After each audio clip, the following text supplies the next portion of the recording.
এর যে মান অপমান আর পৃথিবীতে কিছু না।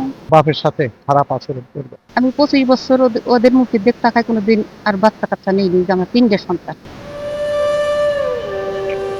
বৃদ্ধ বয়সে এসে নিজের ঘরেই প্রবেশের অধিকার হারিয়েছেন বাবা মা। নিজের ছেলে ও ছেলের বউ তাদের ঘর থেকে ধাক্কা দিয়ে বের করে দিয়েছেন। এখন আশ্রয়হীন মানবেতর অবস্থায় ঘরের বাইরে দিন কাটাচ্ছেন এই বৃদ্ধ দম্পতি। ঘটনাটি রাজবাড়ী জেলায়। আয়ুব আলী পেশায় রাজমিস্ত্রি। নিজের স্ত্রীকে সাথে নিয়ে তিলে তিলে হাড় ভাঙা পরিশ্রম করে যে বাড়ি নির্মাণ করেছিলেন, আজ সেই বাড়িতেই ঠাঁই হলো না তাদের। নিজেদের ওরসজাত সন্তান মামুন বাড়ি থেকে বের করে দিয়ে যাতে আর ঘরে ঢুকতে না পারে সেজন্য চারিদিকে টিনের বেড়া দিয়ে দিয়েছেন।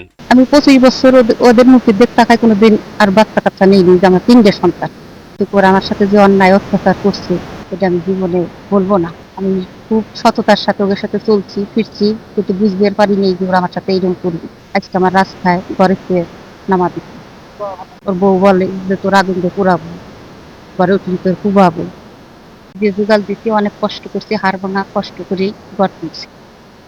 কারণ কোনো মিস্ত্রি নেই, আমরা দুইজনেই কাজকর্ম করছি। সবাই দেখতে, ওর ভয়তে কেউ সত্য কথা বলে না। আয়ুব আলীর অভিযোগ, তার ছেলে মামুন ঢাকায় চাকরি করার সময় তার মাধ্যমে 4,20,000 টাকা ঋণ নেন, কিন্তু ঋণের সেই বোঝা এখন আয়ুব আলীর উপর চাপিয়ে দিয়েছেন এবং যে টাকাটি শোধ করতে ব্যর্থ হওয়ায় মা বাবাকে বাড়ি থেকে বের করে ঘরে দখল নিয়েছে ছেলে। এই যে রাজমিস্ত্রি টাকা নিয়ে লোন করে কিস্তি চালায়, রাজমিস্ত্রি কাম করে কিস্তি চালাই, ঘর থাইকে থাইকে আমি ঘর করছি।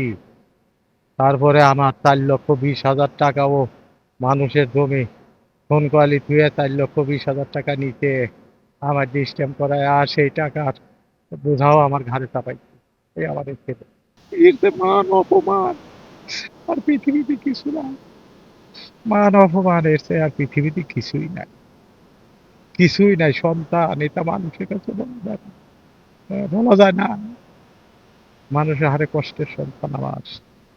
কত কষ্ট করে ও যখন জন্ম নেয়, চট্টগ্রামে রিক্সা চালায়, দুধ কিনে কিনে খাওয়াইছি। বিষয়টি নিয়ে আয়ুব আলীর ছেলে মামুনের সাথে কথা বলতে গেলে বাড়ির গেটের সামনেই তালা ঝুলতে দেখা যায়। সন্তানের এমন ব্যবহারে হতবাক প্রতিবেশীরাও। এই ঘরের কাজ, ওই চালের কাজ বা নোচের কাজে ডাঙু করছে, আর এই গাঁথনির যে কাজ এটা আইব মোল্লা বা তার স্ত্রী আর নিজের হাতেরা দুইজনেই কাজ করছে। নিজ বাড়ি থেকে বের করে দেওয়ার পর চাচাতো ভাইয়ের বাড়িতে 3 মাস ধরে থাকছেন বৃদ্ধ আয়ুব আলী দম্পতি।